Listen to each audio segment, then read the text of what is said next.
Good afternoon, everyone. Welcome to the symposium, What's Happening in the World, Charting a Way Forward. My name is Patsy Lewis, and I am the director of the Center for Latin American and Caribbean Studies at the Watson Institute for International and Public Affairs at Brown University. We are hosting this symposium in collaboration with the Center for Middle East Studies and the William R. Rhodes Center for International Economics and Finance, also located within the Watson Institute, as well as the Africana Studies Department, Rights and Reason Theater, also here at Brown. 2019 and 2020 have been seen unprecedented protests on a global scale. The New Yorker's Robin Wright, in her story titled The Story of 2019, Protests in Every Corner of the Globe, observes that unrest occurred across 6 continents, from Paris and La Paz to Prague and Port-au-Prince, Beirut to Bogota and Berlin, Catalonia to Cairo, and in Hong Kong, Harare, Santiago, Sydney, Seoul, Quito, Jakarta, Tehran, Algiers, Baghdad, Budapest, London, New Delhi, Manila, and even Moscow. The Conversation, summing up 2019, commented that, quote, 2019 may well go down as the most disrupted year in global politics since the fall of the Berlin Wall in 1989 and the subsequent implosion of the former Soviet Union, quote unquote. On the surface, protests appear to be in response to local events, some seemingly minor, such as increased subway fares in Chile, the price of bread in Sudan, hikes in taxes on internet providers in Lebanon, increasing gas prices in Iraq, removal of subsidies in Ecuador, and so on. But a quick escalation to more overtly political, economic, and social demands suggests more complex underlying causes. 2020 has birthed its own protests. The most dramatic and sustained were the Black Lives Matter racial justice protests in the US in response to violence against Black people spurred by the killing of George Floyd, which found resonances in places as far-flung as Sydney, London, Brussels, bringing hundreds of thousands to the streets despite the pandemic. We have also seen protests against restrictions meant to slow the spread of the pandemic in support of Donald Trump's claims that elections were stolen, stop the steal, eventually culminating, and I use culminating with caution, in the January 6th storming of the US Capitol in 2021. And that's not a global picture, that's just the US picture for last year. In the 2019-2020 academic year, Clark's held a number of events exploring some of the protests in Latin America, but it was clear that ongoing protests in other parts of the world required us to look beyond the region to engage in a broader discussion that explores the current moment in which these events have occurred and are occurring, and what we can learn from this. We have 5 panelists who will help us to make sense of all of this, all of whom are colleagues here at Brown. Professor Jeremy Gilbert, who is Professor of Cultural and Political Theory at the University of East London, was supposed to be with us, but he is unavoidably absent. Each of our panelists will give opening remarks for 5 minutes, after which we will follow up, we'll have follow-up questions. I will introduce each panelist before they speak. Please use the Q&A function to raise your questions, and you can raise these questions while the speakers are speaking. You don't have to wait until the end. I start with Mike Blyth.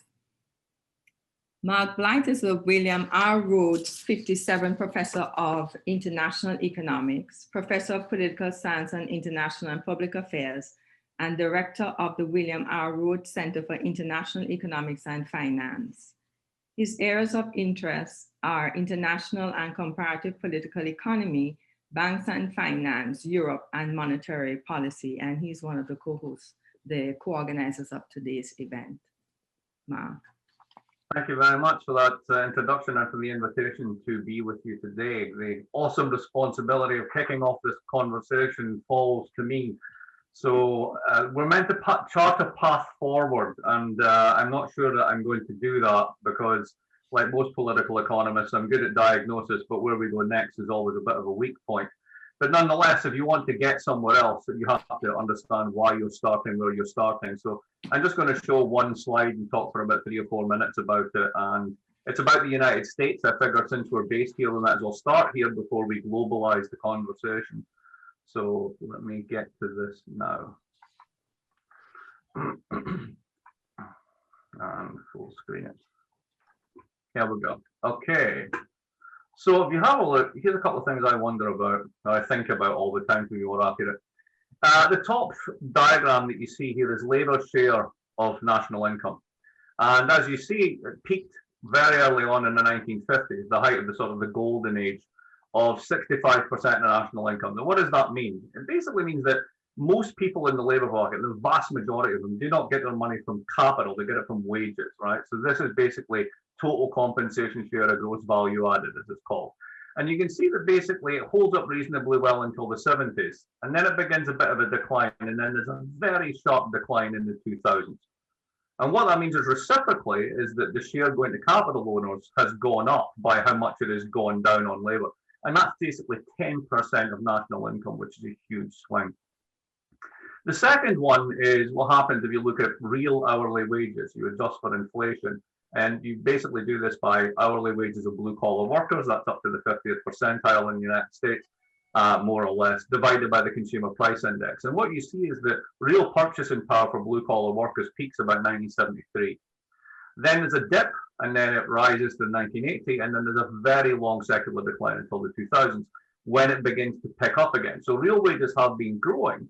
But the important point is that we are below where we were in the 1970s.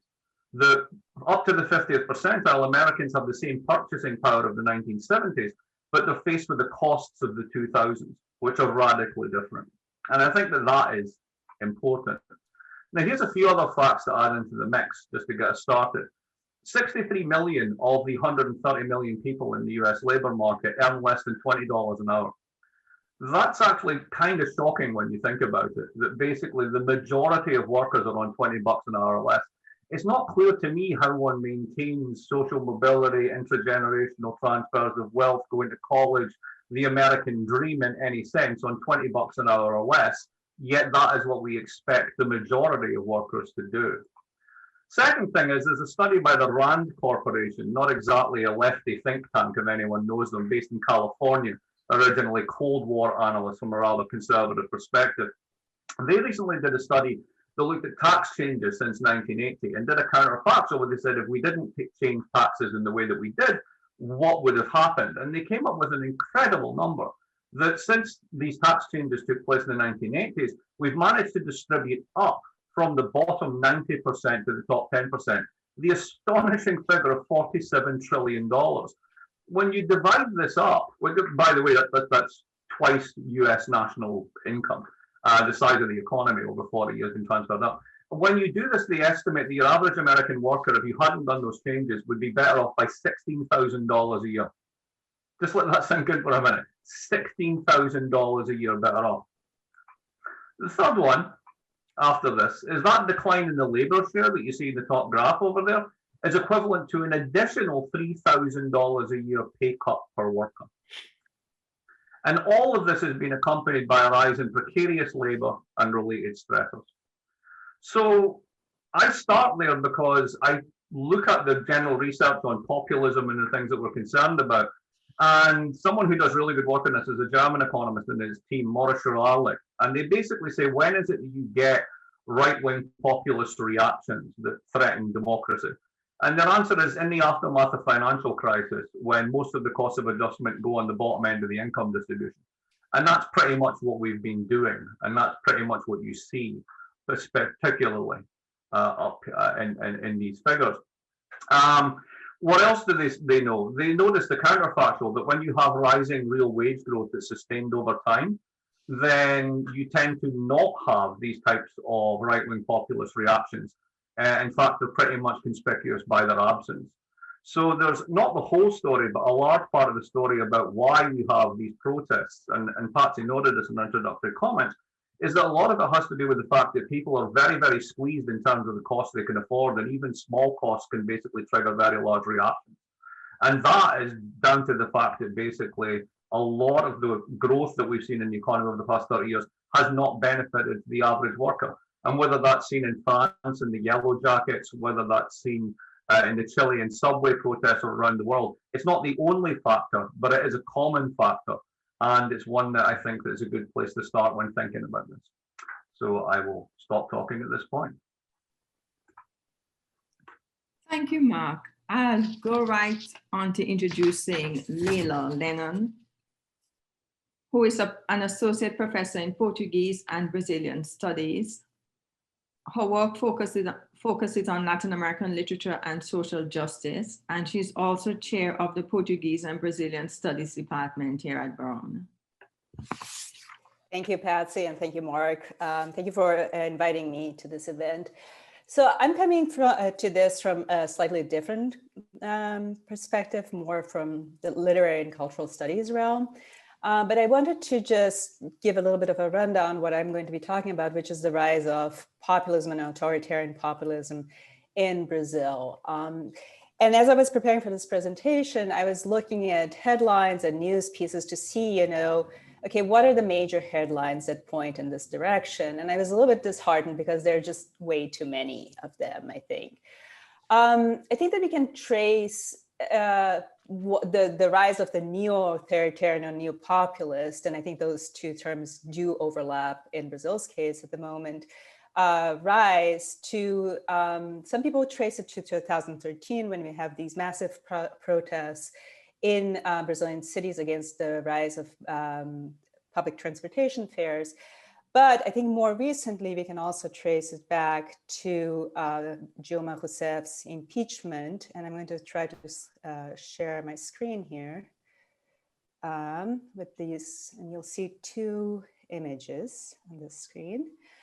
So these are two images that are taken from the protests for the impeachment of President Dilma Rousseff in 2016. And on the one, my left-hand side, or my left-hand side here, you have the SOS Forças Armadas, so SOS Armed Forces.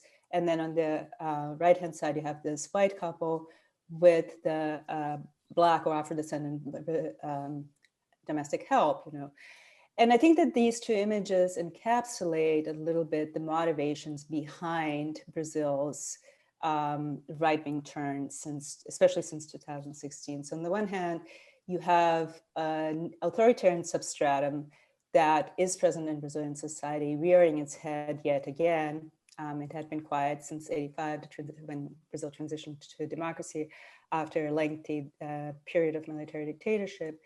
And on the other hand, on the other image, what you see is this entitlement of certain social sectors that very much resented the rise of more traditionally not marginalized social sectors to certain spheres of economic, social, and cultural power.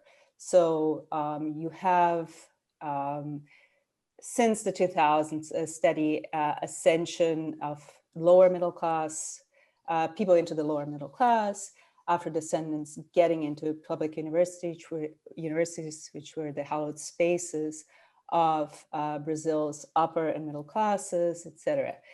And so what you have is this resentment boiling over, the PT, the Workers' Party, being blamed, being accused of corruption, and that then results in the impeachment of Dilma Rousseff. And then subsequently, in 2018, the election of Jair Bolsonaro. Now, Bolsonaro was elected with a broad margin of support. It wasn't just the middle classes and the upper classes that elected Bolsonaro. You had a lot of people from the socioeconomic margins, especially urban peripheries, voting for Bolsonaro. And one might ask, okay, why is this, right? He ran on a platform that I think addressed a lot of fears in Brazilian society. So on the one hand, the fear of communism, which is a throwback to the military dictatorship, the fear of violence, which has been an ongoing theme in Brazilian public discourse and culture. And then also discourse of nostalgia for a safer past, a past that is centered, that is controlled by a strong authoritarian male figure. And that strain, that cultural strain, that narrative is very much present in Brazilian history and in Brazilian cultural production and Brazilian sociability as well. Since Bolsonaro assumed office in 2018, what you have is a series of measures and acts that aim to erode democratic culture and democratic institutions in Brazil. So off the bat, he stacked his government with many military officers. So out of the 22 ministers, 8 were military officers. This is the largest number since the military dictatorship. And this number has only grown, especially since 2020, when he also appointed a military officer to the health ministry, a person who is not qualified for the position, especially in the face of COVID. In April of 2017, 19, he decreed a law that restricted the participation from civil society in governance and abolished a series of decision-making bodies, such as the National Council of Human Rights Education. And then in May of 2020, we have this peak where you have his supporters protesting against Congress, the Supreme Court, and calling for military intervention. And he participated in these protests. He supported them at the same time that he was saying that he was defending democracy, right? Recently, Bolsonaro has once again stated that he supports military dictatorship, while at the same time saying that he stands for freedom in Brazil. And at the same time that he's conducting I would call it a neoliberal necropolitics, where he is not controlling COVID in order to protect the economy. So this is kind of the bad news. There are, I think, glimmers of hope, even though they're not huge, especially in the face of the challenges Brazil faces. So this is an image from the most recent protests in favor of military intervention. You can see the echoes between the two slides. So what you have protests against Bolsonaro. In 2019, before he was elected, you had a huge mobilization by women who ran under the tag Ele não, not him, against him. You have a drop in his approval rating from 32.9 to 41.2% in October of last year, so 2020. You have the Supreme Court keeping some of his more controversial decrees at bay. There were some advances, for example, in 2018, trans and homophobia were criminalized. And you have an uptick in the support of the population for democracy from 34% in 2018 to 75% in the most recent poll. And in the municipal elections of 2020, you have a record number of women, trans people, and indigenous and non-white candidates, and with some electoral gains, not as much as one would hope, but still, which is really remarkable in a country that kills the most transgender and transvestite people in the world, and where the life expectancy for this population is only 35 years old. So here you have a slide of Erica Hilton, the first Black and trans councilwoman elected in Sao Paulo, and she was elected in a landslide. And it translated some quotes from from an interview she gave to El País, Brazil, where she really also showcases how the body has become a battleground for both the politics on the left and on the right. On the right, trying to restrict freedoms, and on the left, obviously, trying to at least preserve some kind of sovereignty over bodies. And I think that's it. I could talk more about what is happening in the cultural realm, but I think I'm out of time. Thank you, Leila. So I would like to go on to Beshara Doumani. who is the inaugural Mahmoud Darwish Professor of Palestinian Studies. His research focuses on groups, places, and time periods marginalized by mainstream scholarship on the early modern and modern Middle East, with a focus on the social, economic, and legal history of the Eastern Mediterranean. Thank you, Patsy. Thank you for inviting me and organizing this. So what's happening in the world? Well, the one-word answer, of course, is COVID, the COVID pandemic. And it's not only a passive X-ray machine that reveals structures of inequality and injustice hidden beneath this veil of rhetoric, whether of the universalist liberal variety or the authoritarian big lie variety. It's also a kind of a particle accelerator, I think of it. Every pandemic, every climate disaster, every war punishes the poor and rewards the rich, feeds cruelty and starves compassion. So I think we are far from a moment of reflection and course correction, with the exception, of course, of those of us living in the bubble of the academy. But I think what's happening in the world is far from that. We are not heading towards some utopia of a global commons. We are still actually probably in the early stages of living through the nightmarish honeymoon of neoliberal economics and evangelical or fundamentalist religious movements, of course, with authoritarian and xenophobic and very racist kinds of nationalisms. When I look around the world, who are the beacons of this nightmarish honeymoon? It'll be the United States, where there's a strong evangelical movement along with kind of neoliberal economic order. Israel, of course, with a huge religious nationalist and neoliberal kind of alliance, and India, wish we had someone here from South Asia, and the list can go on. Now, so beyond the walls of the academy, I see a race going on, a race between two futures. And this is a bit meta, but it builds on what Mark and Leila have been talking about. One future where there's no one free unless everyone is free. And one of a gated communities of privilege surrounded by walls and bristling with weapons. Now, on the one hand, everywhere one looks, there's an uprising going on.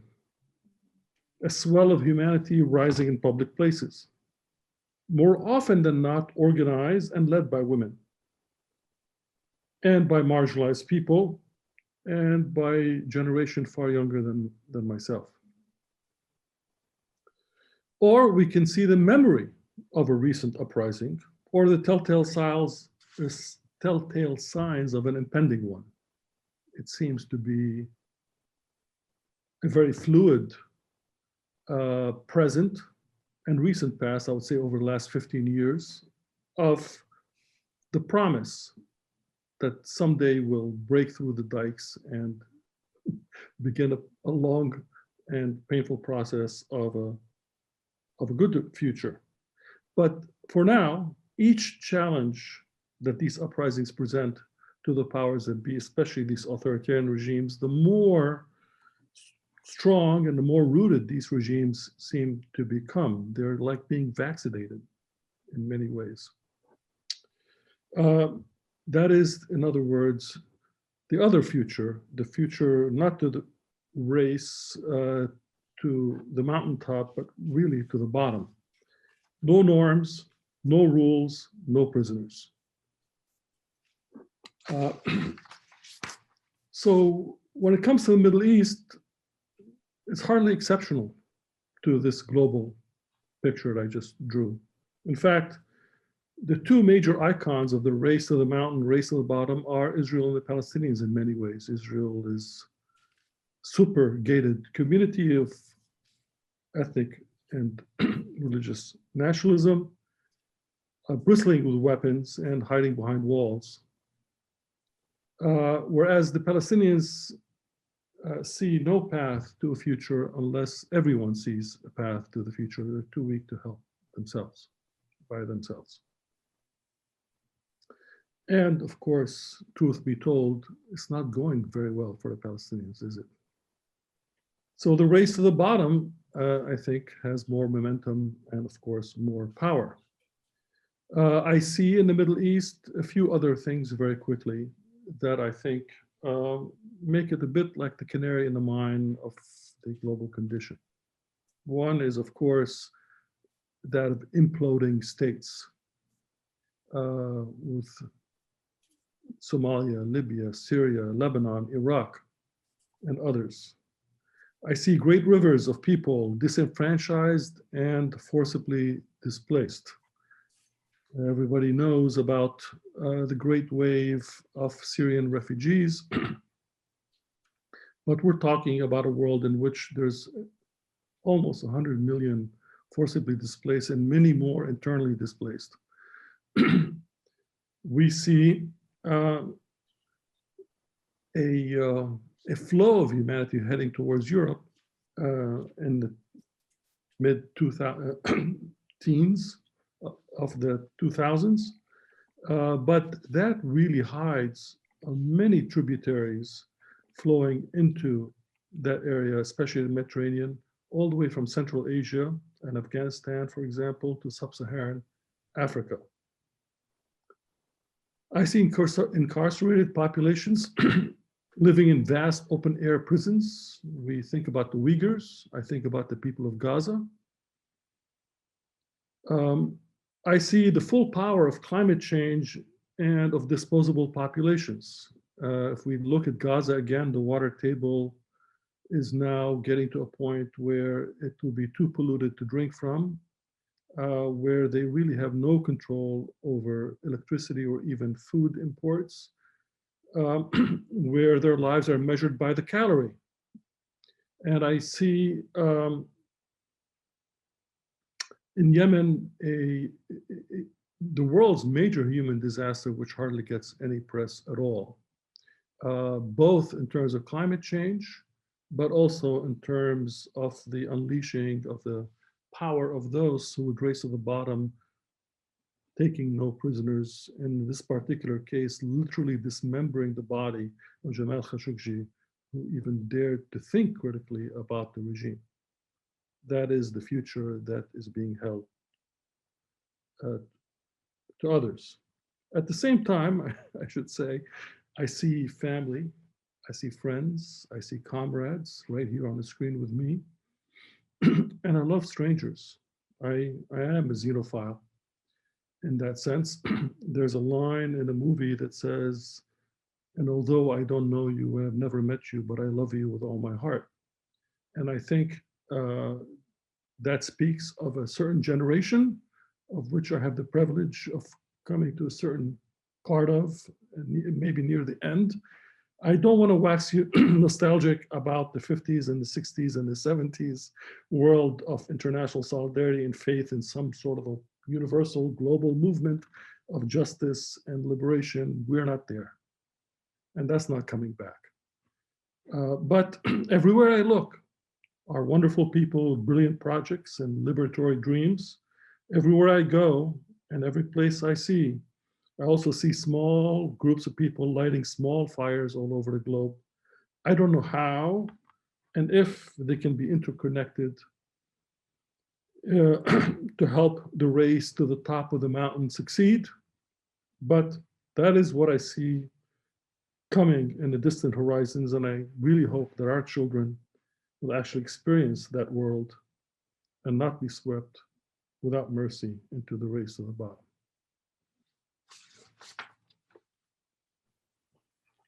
Thank you. Thank you, Beshara.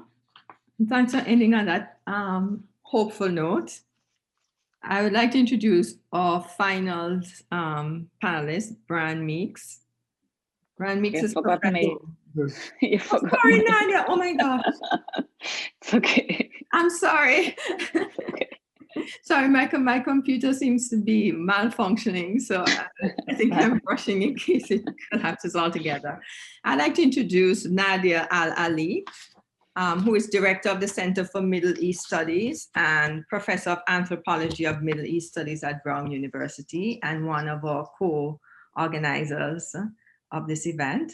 And her main research interests revolve around feminist activism and gendered mobilization, mainly with reference to Iraq, Egypt, Lebanon, Turkey, and the Kurdish political movement.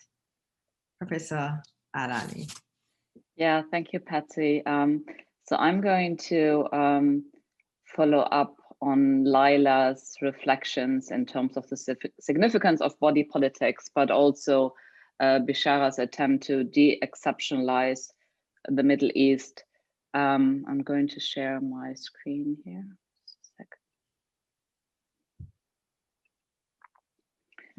Right. So over the past 10 years, since the beginning of the uprisings in the Middle East, which started in Tunisia in December 2010, we have witnessed the many different ways in which women's political mobilization has been key to protest movements. Protests, as we've heard, against authoritarianism, but also corruption, economic exploitation, and in many contexts, also the lack of services and infrastructure. In most places in the region, and this is a picture of the more recent uprising in the Sudan in 2019 and 2020, women had been involved in oppositional politics prior to the uprisings, in addition to more specific feminist mobilization. They were involved in party politics, in trade unions, in civil society organizations, more informal oppositional political organizing, as well as various feminist initiatives. And crucially, many women's rights organizations in the Middle East, and I would like to argue also elsewhere globally, have been engaged in intersectional political struggles, connecting the dots, realizing that their struggle for women's increased political participation, legal rights, the ability to access education or employment, access to economic resources, and so on, require a more holistic struggle, more holistic than the mere focus on patriarchy, and certainly also than a liberal rights-based approach. Now, if we look at the protests and uprisings in the Middle East and other places around the world, we see that what has emerged as key in many contexts is what we call body politics.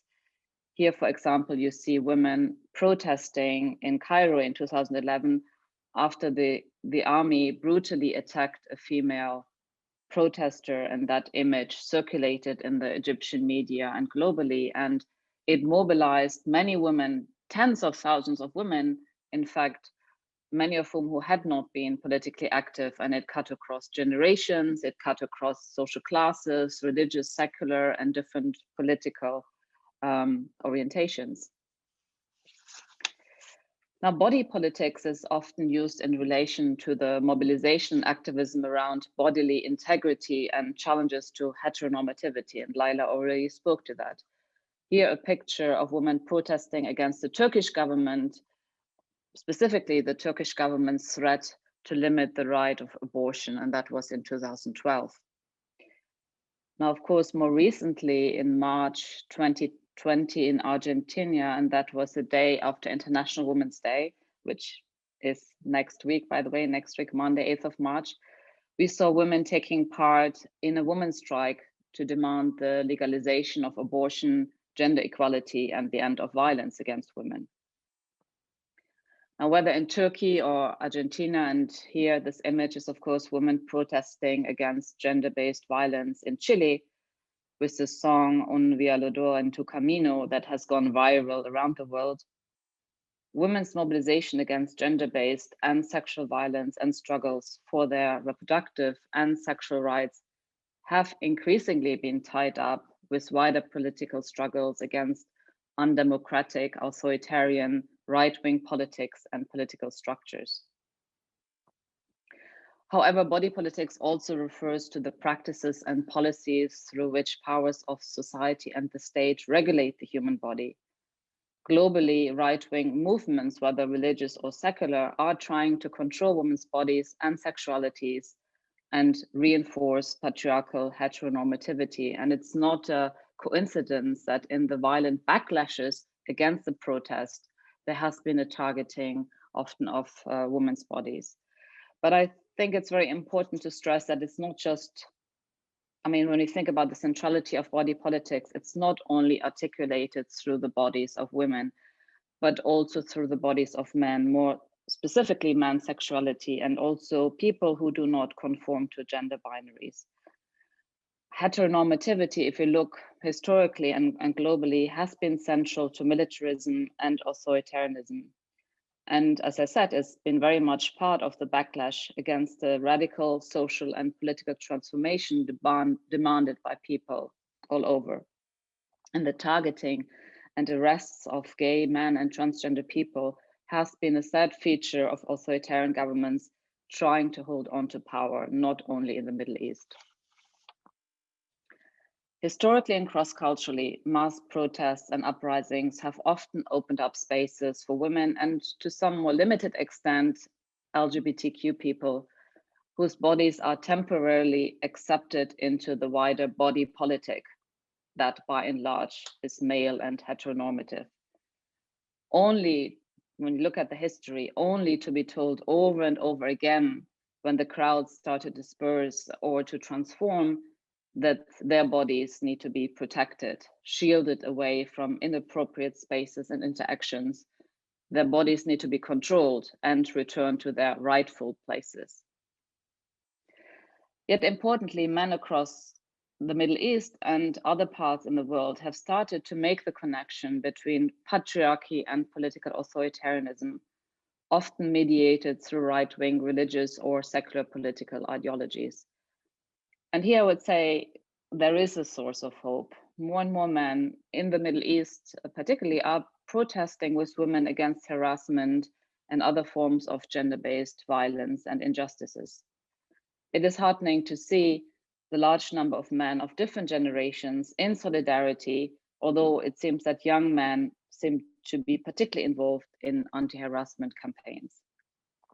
There appears to be an increased recognition that the vision for a more democratic, equal, just society needs to have gender-based equalities and justice at its center, and not be a footnote or marginal to it, as has been the case historically.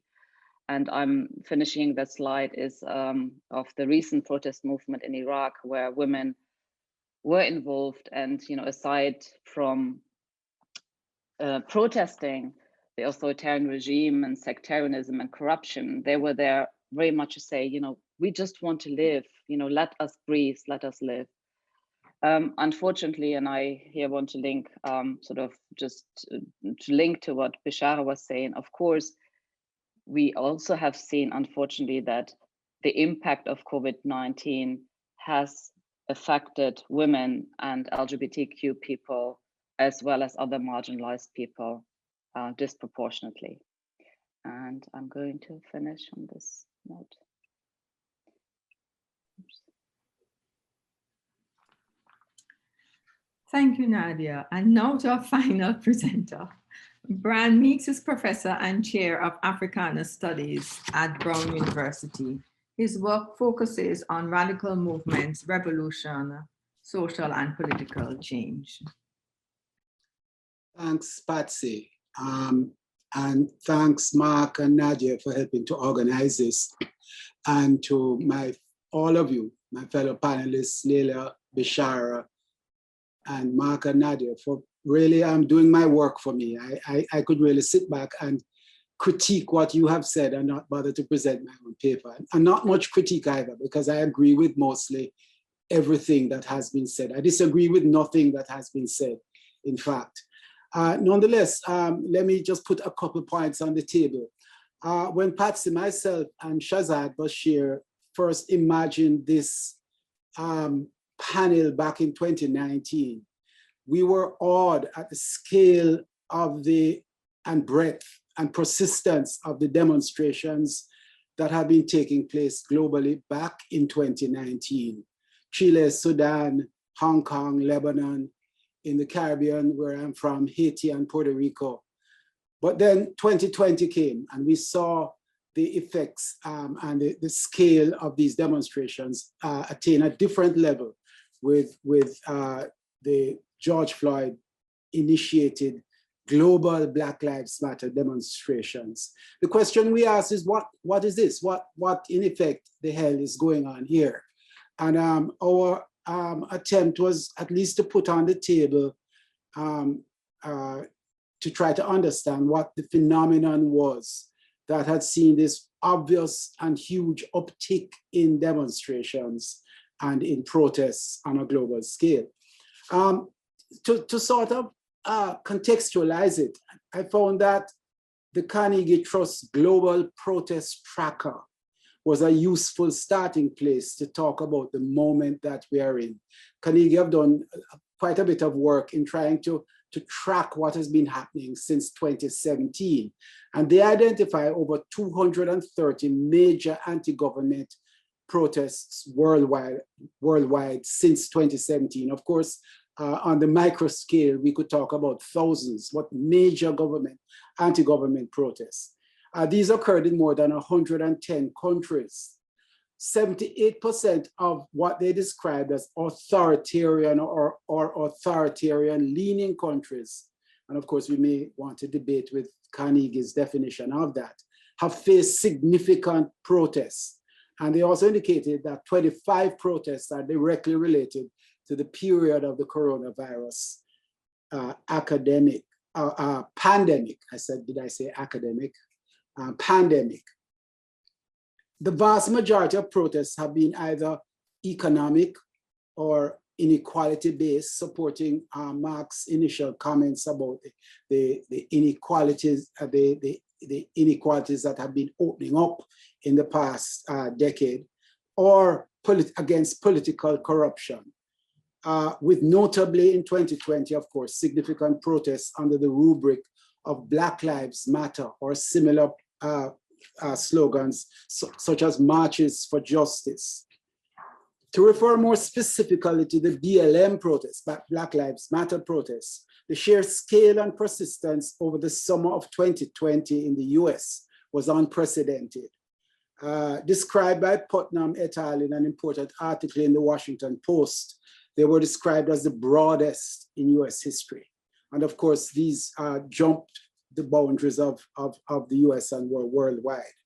But 2020 also posed the puzzling question: how could riots directed at racist policing and police brutality in the US, very specific apparently national problems, spread across the globe? What is this? Well, inevitably, from my perspective as a student of revolution, the knotty question of revolution reared its head. I'm always cautioned when thinking about revolution by the scathing adage that every revolution before it is made was impossible, but after it happens, it was inevitable. Is the present moment that rare phenomenon, not a national upheaval that might be considered revolutionary, but a global revolutionary moment? The late Immanuel Wallerstein, in his little book, Anti-Systemic Movements, written in the 90s, considered only two such previous moments that were global in character: the revolutions of 1848 and the 1968 global student worker youth series of rebellions. He considered these ruptures or openings that took on global significance and occurred at a peculiar conjuncture of social, political, economic, and cultural forces as to be taken aside from the normal stream of activities that occur in opposition to capital, in opposition to racism, etc. Both failed, but Wallerstein mooted that it could happen again. What if we were to imagine the upwellings of 2017 to the present, but particularly their acceleration in 2019, and then in the form of global Black Lives Matter in 2020, the early phases of a global upheaval even more significant than 1968 or 1848?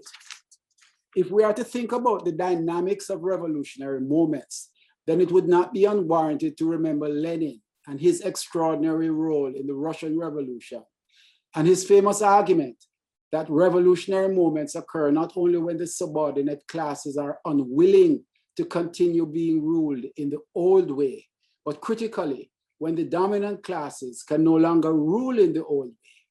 It is at the conjunction of these two moments, both ultimately intertwined with each other, that we would wish to think about what the present moment is and what it is not. So if we are to remain open yet inquisitive as to what we are looking at, an agenda for thought and research might include, first, what is the scale of the popular movement? Secondly, what are the political demands, the specific demands that are held in common? We can think, for instance, against corruption, against inequalities, against racist policing, and how easily can the demands be met within the context of existing social and political relations. We might want to think, for instance, about the movement for Black Lives' demand for defunding of the police and what this means for the restructuring of the state and its role in society were it to be implemented. Thirdly, what are the economic demands? Again, the question of inequalities and what the demands are. Removing student debts, ending foreign debt, and how easily can they be accommodated within existing social and political relations? Fourthly, what is the response of the various states and ruling elites to the popular movement and the popular moment? What room is there for reform? I think, for instance, of the bankruptcy of neoliberal arguments for letting the market decide against so-called free riders, etc., which were strongly voiced by the right during the Obama measures to assuage the 2008-2009 crisis, but which are silent or muted in relation to the far more extensive state-led attempts to assuage the 2020-2021 COVID crisis. We need also to think this through in relation to the overarching crisis of the environment, and how of all the others, this is the one which can most easily be seen as existential. Is there a concerted effort to shift direction, or is there hesitancy, confusion, and dissension about what to do about the imminent crisis of the environment? If the answer to these questions is that there is irreconcilable hostility from below to the old order, and from above, real confusion as to what to do and where to go, then I think we should begin to think about what it might mean to describe the present moment as the early indication of a global revolutionary situation, though with all the appropriate caveats. A revolutionary situation does not necessarily portend a revolution. The forces of retrogression grow alongside those that seek change in a progressive direction, as Leila's and Beshara's comments make clear. And there's every possibility that they can win. There's as yet no cohesive movement, though the outlines of a program against corruption, against the presently constituted system of states, and against neoliberalism in the demands of millions across the globe is striking in its similarity and coherence. So I'm just putting on the board a question mark in response to the question, what is happening? And the question mark is basically, what is this moment? The one thing that I'm clear on is that this is not business as usual. It is not simply a bump in the road, but it is a conjuncture which requires careful thought and a careful understanding of it. Thank you.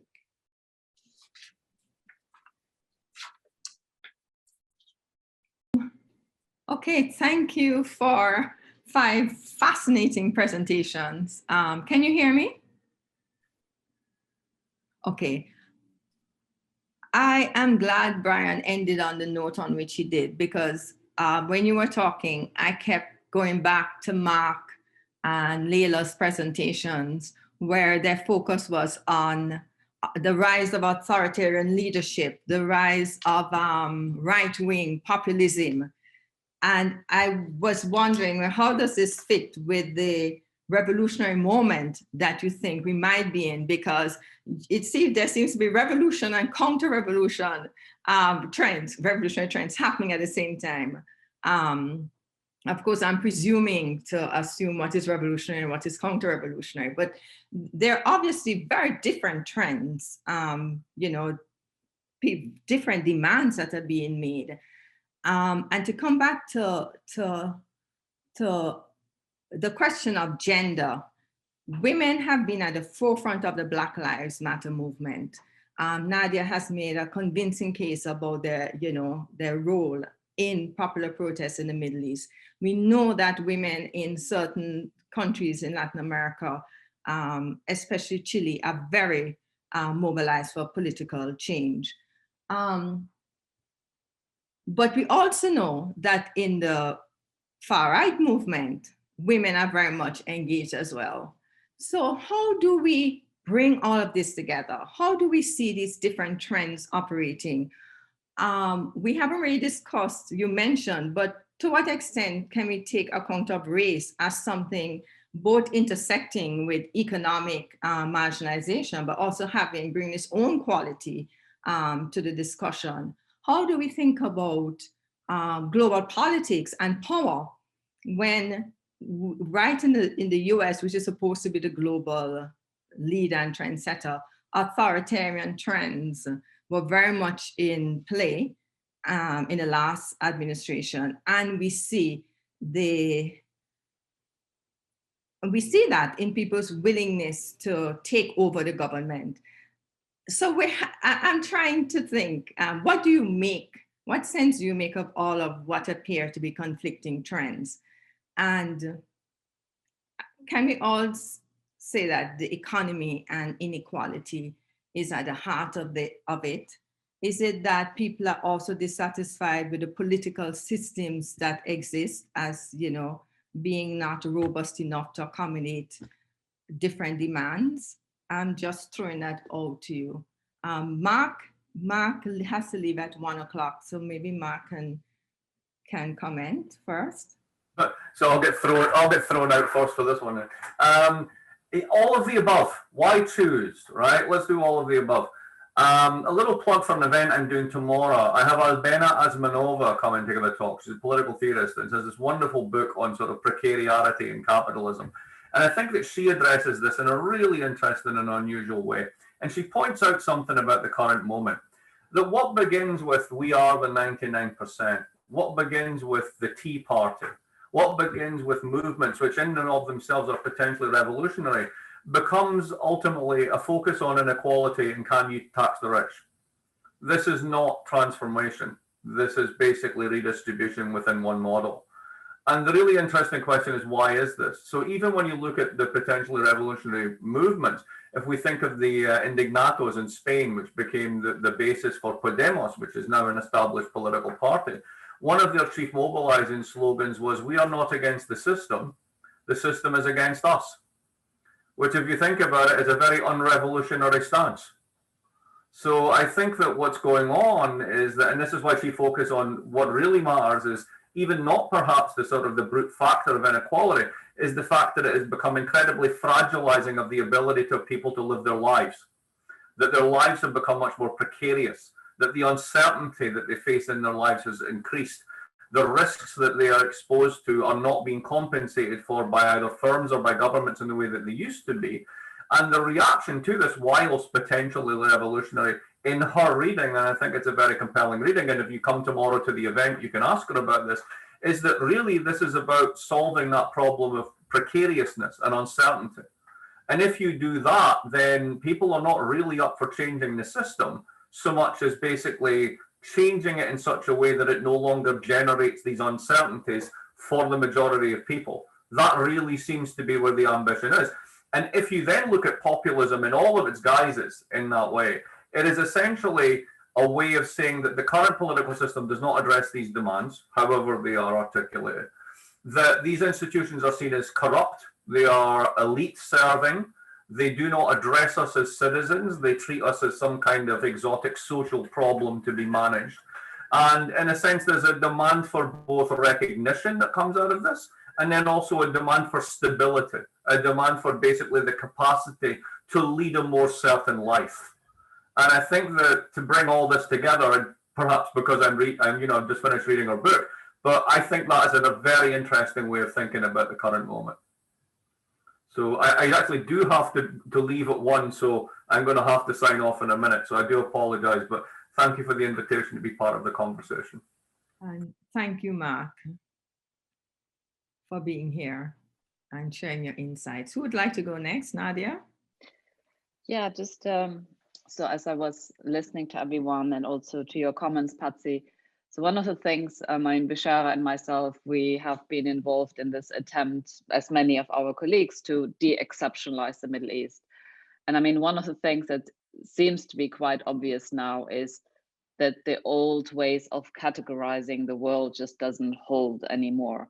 I mean, what we see in terms of the quite radically different political ideologies and trends, we see them everywhere. You know, if I look to Germany, or I look to the US, or I look to Egypt or Lebanon or Iraq, we have these very polarized societies and politics that are playing out, of course, in historically and empirically specific ways, but the polarization is there and it cuts across.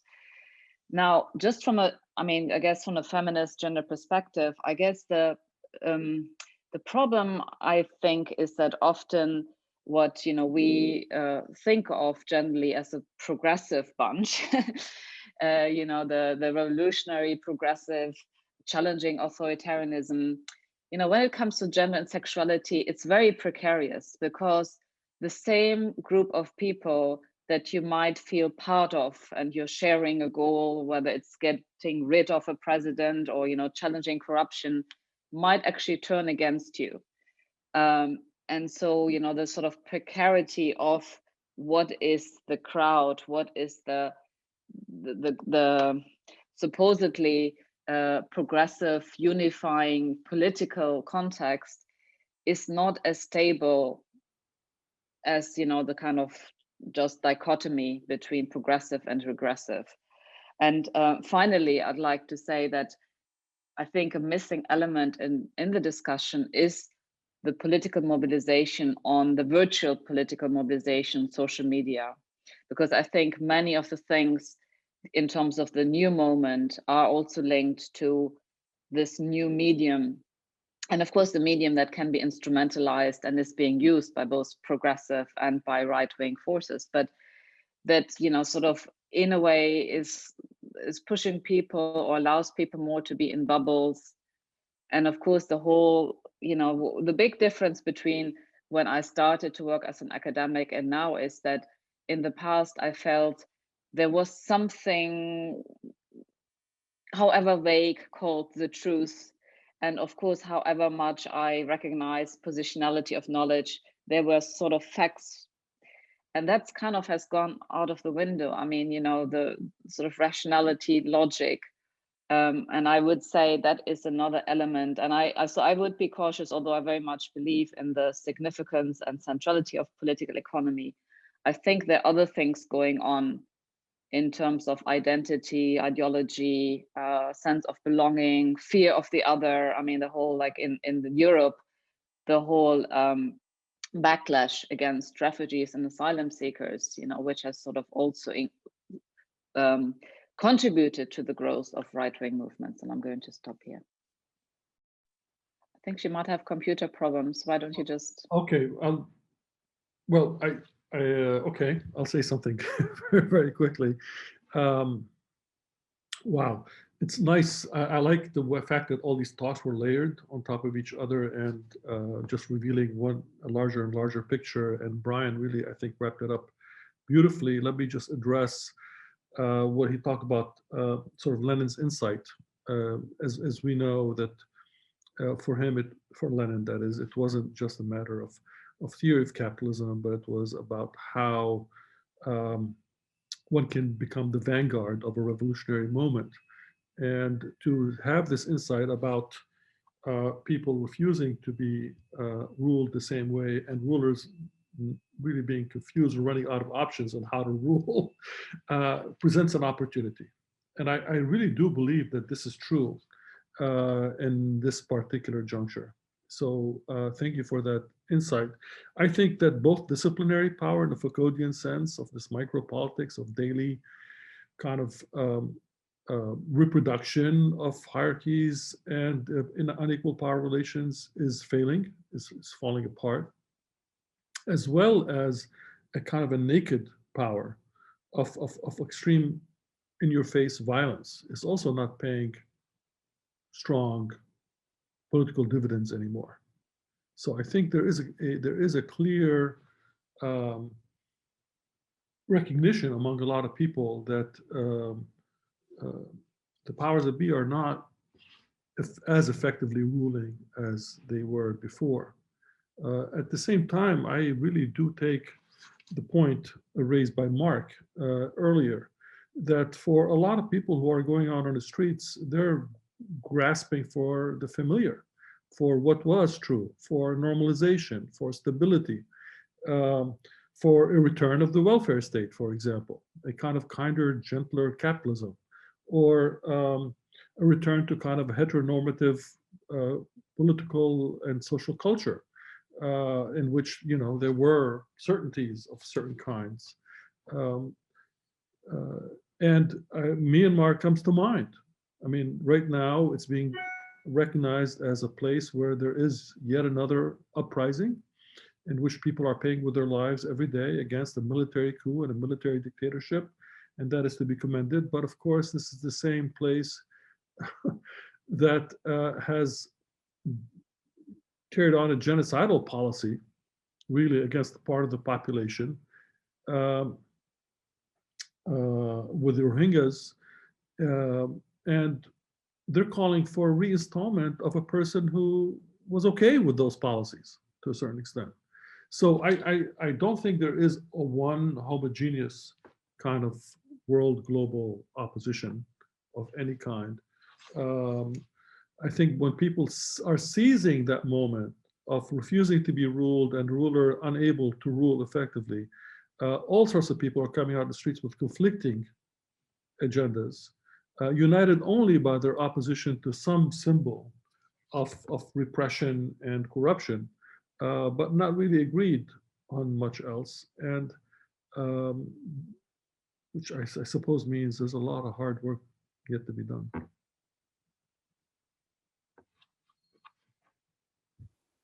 Yeah, I mean, I don't have a whole lot to add, but I think I want to question a little bit this idea of the nostalgia for a welfare state as a blanket, a desire of insurgents movements or protests. And I say this because, you know, again, going back to Brazil, a lot of people who voted for Bolsonaro and went on the streets to support Bolsonaro, they're not looking for a welfare state. In fact, they were very much criticizing the welfare state, or this, you know, I don't even know if you can call it a true welfare state that was put in place by the Workers' Party administration. They saw that as prone to corruption, and the people who benefited from this welfare state or the welfare measures as abusing the system. So I think I have to agree with Beshara that you have conflicting visions. And my question is, what does this mean for, you know, possibility of true change in the future if you have so many different agendas? And as you said, Nadje, also this inability of dialogue, this polarization that we see across the globe. It's not just the United States, it's not just Brazil, it's all over the place, right? Which is something that I think has become more pronounced in the last decade or so. So I think all this to say that I'm not quite as optimistic for a revolutionary potential in the near future, because I just don't see where there's one, especially one progressive agenda coalescing, at least to my knowledge. Yeah, I'd like to come in there, and I don't want to present myself as the optimist here, although I am an eternal optimist. But I think I want to begin by thinking about what it is that unites people. And one of the things that I think unites people is a recognition after 30 years of neoliberalism, of a constant preaching that the market was right, that state should downsize, that that social welfare was a bad thing, and that people should survive on their own as individuals. Different versions preach, whether in the North or in the South, but united around this notion of the minimalist state and of the market essentially being the solution. I think that this is has been totally debunked. It was lost after the 2008-2009 crisis, and as a number of journalists and scholars have argued, neoliberalism is a dead man walking. It's a dead man walking only because there has been no coherent alternative program that has been presented. And with that, I agree with Leila and the pessimistic side of Beshara's comments, that there is indeed no cohesive global movement for change. But to say that there's not a cohesive and increasingly cohesive understanding of where we don't want to go back to, I think that is something that we're clear what we want, what people want to get away from. Having said that, I don't know why Germany between the wars keeps seeping into my the historical side of my brain. And you know, in crisis, there are two responses. There is a response of fear, of revanchism, of seeking to go back to the past. But there's also another response, and you know, one has to not grasp at straws, but look at what happened last summer with the Black Lives Movement in this country, which drew into it not just Black people, not just people of color, but white people in far distant parts of this huge and broad land, who have no Black people in their communities, but who felt that injustice and felt that they had to put themselves on the line. Something is happening, but it is like two forces. I think about a glacier, or two icebergs moving in opposite direction, and which one will yield. On the one hand, it is a force of fear, and it is a force of to return to that nostalgic past. On the other hand is the force for change, for a new world. And if we don't see the outlines of that, then we might as well give up. Okay. Can you guys hear me now? Hello? Yes. Okay. Thank you so much. I'm frozen out of my computer. I'm glad you can hear me. Can I ask Nadje to read some of the questions? When I last was able to access chat, there were 2 questions. Yes, I'm happy to do that. So the first question is by Kimisha Joseph. On a sociological perspective, how does symbolic interaction play a role on COVID-19? Stanley Bleeker asking, for the most part, the panel and news present are depressing picture of what is happening in the world. In what parts of the world can we look to where good things are happening for its inhabitants? I think we've partly answered that. I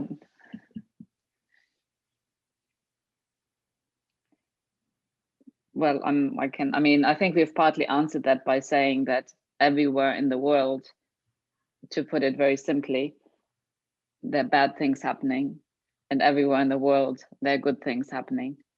And I guess it depends very much if you are, that's my perspective, whether you are a glass half full or half empty person.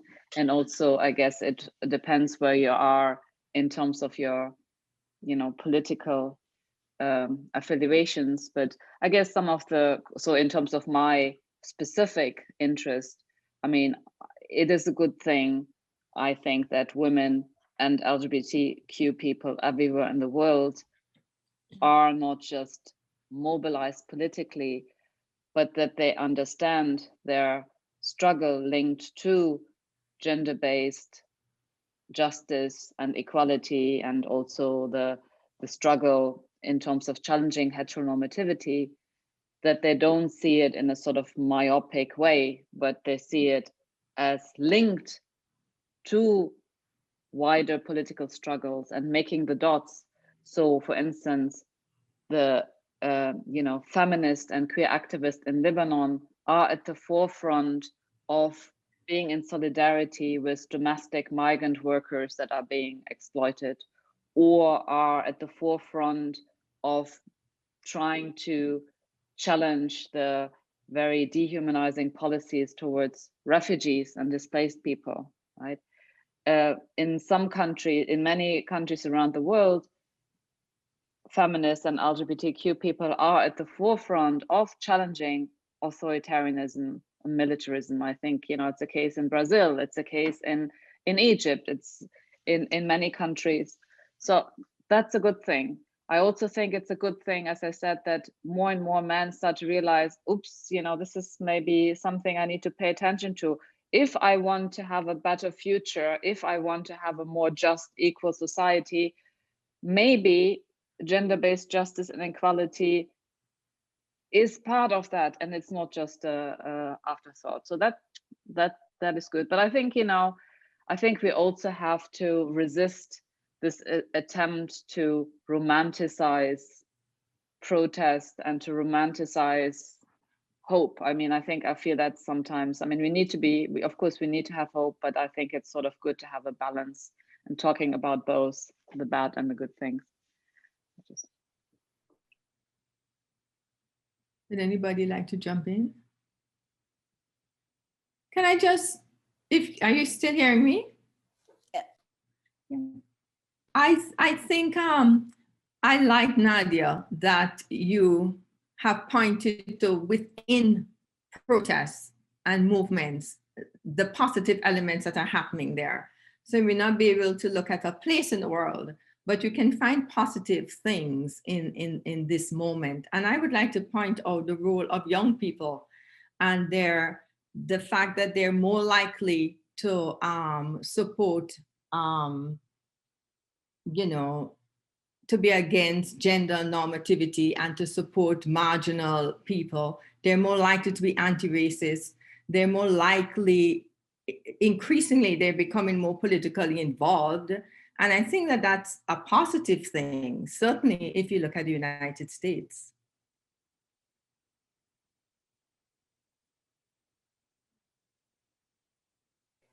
Yeah, I think you can also see some, hope, if you want to call it by that name, in kind of the realm of culture, where culture is also addressing these issues in a very creative way, and is actually also gaining traction in the public sphere. So, novels and films and music that are producing that address these issues, they don't just, go back into this bubble. They actually are gaining more prominence. And I think that's, I am a big believer in the power of culture, so maybe I'm a little bit biased here, but I think that, through these expressions, you can also make people understand things in a different way. And sometimes I think that culture can almost sometimes be more effective in changing, some mentalities. And as I said, I see culture resisting. Obviously not all, you have all kinds of expressions, but by and large.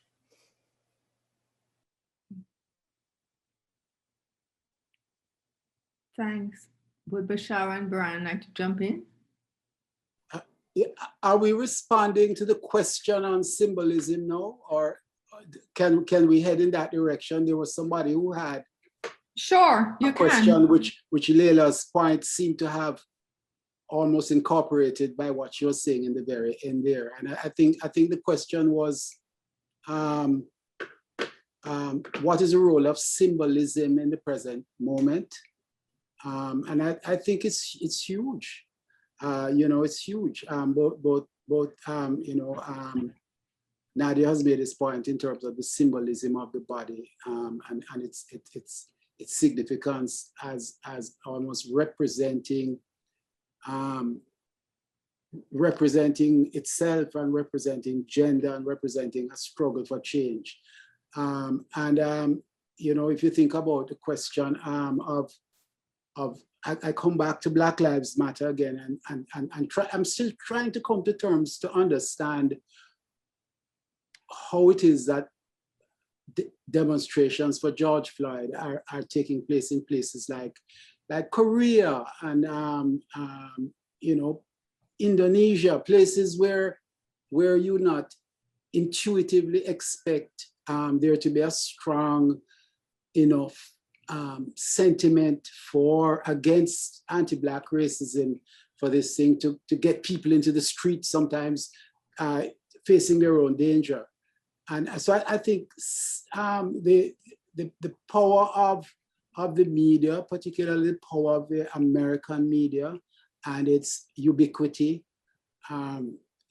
serves on the one hand to generalize American struggles, but it also serves at the same time to lead people to use the American struggles as placeholders for their own struggles, which also incorporate questions of race, of police brutality, of exclusion. So there's both a solidarity for what is happening in the United States, but there's at the same time a shifting and use of that symbol as a means of addressing local problems in places where anti-Black racism may not be the most significant factor facing the population. So I think that's symbolic. There's a lot going on here at the level of symbols, and this is powerfully amplified by the internet and social media. When we talk about programmatic platforms for the future, we have to remember that in one morning, 1 million people can read the Black Lives Matter program, 10 million, and draw from it what is symbolically important to them. So we're in a new period in which we don't quite understand how the media works to amplify and to focus, and also to shape shift struggles into common themes, which may be more common than we think, but which start from different local origins. Thank you, Brian. Do we have any more questions, Nadje? No more questions. Beshara had wanted to come in, right? Yeah, just very quickly. So there is, I think, a strong movement towards creating new kinds of communities that cannot be defined by the older structure of what is a community. It's crossing national borders, it's crossing all sorts of other boundaries. And this is in part a recognition of what Brian is saying. BLM can talk to people everywhere because people everywhere recognize themselves in the BLM movement. Why? Well, partly it's this desire to be in solidarity with people who undergo the same experiences, but it's also really saying that we are undergoing the same experiences because the structure of power and the structure of repression is one that has a serious fatal flaw, which is they depend on learning from each other.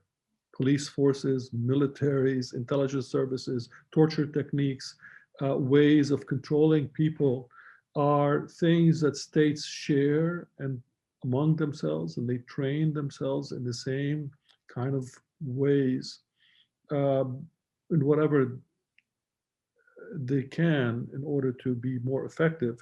And in the end, they tend to reproduce a kind of a globally recognized forms of repression that people immediately can identify with.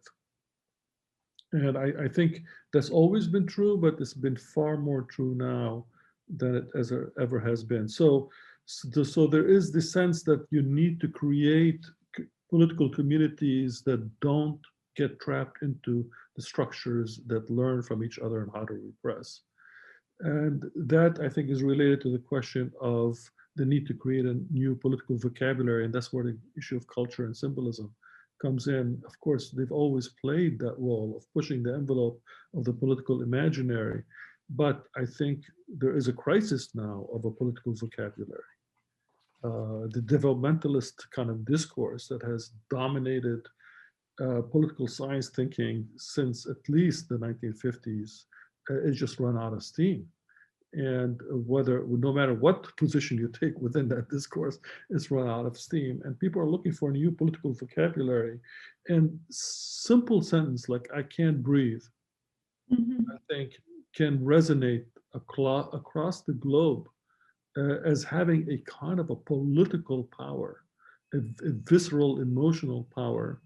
I think affectivity is a really big part of all of this.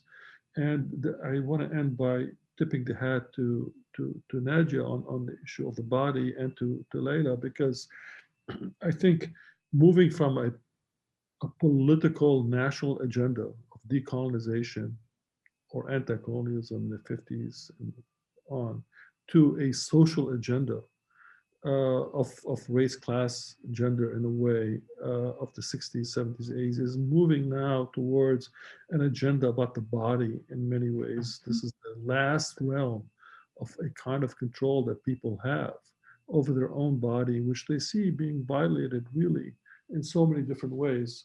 And connecting the political with the social with the body, I think has a powerful effect, especially in the face of a neoliberal, individualistic, let the strong survive kind of, which is a form of necropolitics, really. And I think that is a very important, powerful moment. The young generation here understands it viscerally. They understand it without thinking about it, which is really quite amazing. Now, I don't want to, and that's the last, I must end on a somewhat pessimistic note, because when I see the students here, I'm full of hope and optimism.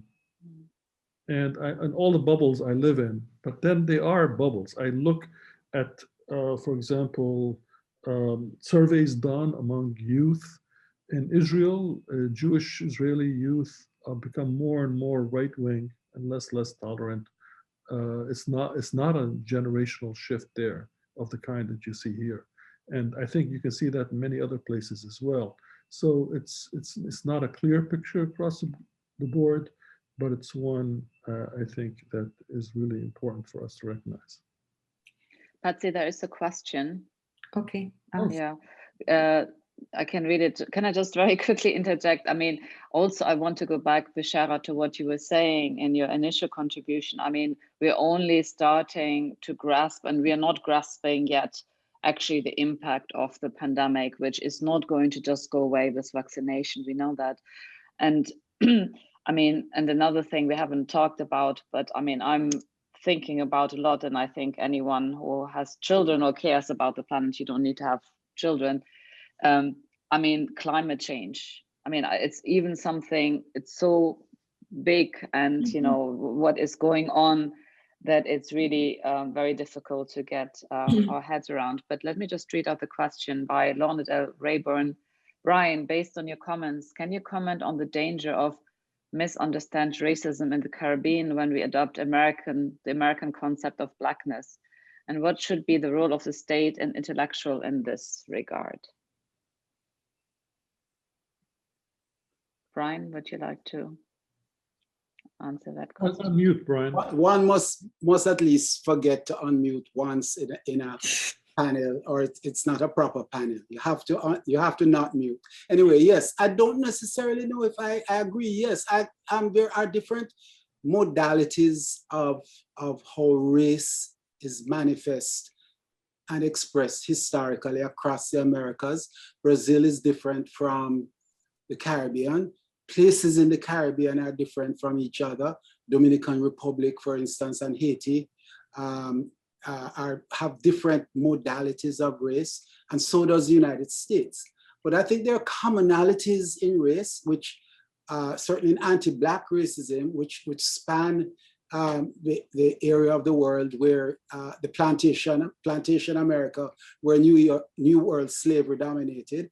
And the common feature in all of this is that Black is denigrated, and notice I use the word denigrated specifically, and white is elevated. And it may mean that in some places, people who are light-skinned have more privilege than in others, or it may mean that there are absolute lines, as in the old early 20th century and 19th century one-drop rule in the United States. But the bottom line of it, that is the denigration of Black people and a sharp color divide, and that affecting one's entire life in very structured ways, remains common, and therefore requires the utmost resistance and solidarity and organization around. So in this respect, I think that what we need to look towards is to recognize these differences, but to fight against racism wherever it exists. Thank you. Any more questions, Nadia? Okay. We're at the end. No more questions. Okay, 1 minute more. Would anybody like to have any burning final words that they want to say? Well, I just want to say thank you. I mean, I was one of the original conceivers, though I did nothing to help organize it. I just played a head game here.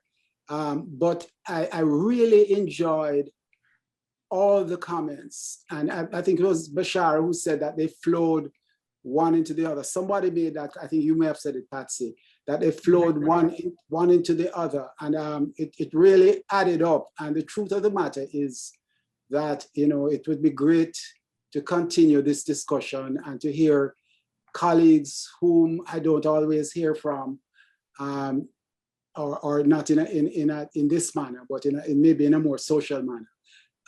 And thanks, Patsy, for organizing it. Thank you, Brian, Nadia, Shazad,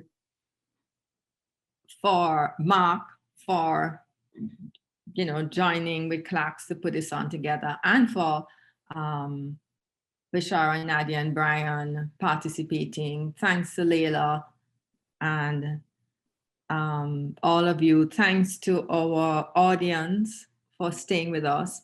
Thanks to CLACS, the CLACS team, Ailton, Kate, Erica, our students, workers, Felipe and Adriana, and thanks to the Watson Communication team, especially Ellen White and John Mazza for helping us today. And I apologize for my malfunctioning computer. And thank you, everyone. Bye. Thank you, Patsy. Thank you, Patsy. Thank you. Thank you. Bye all. Thanks, everyone. Thank Bye, you. everyone. Bye. Thank you.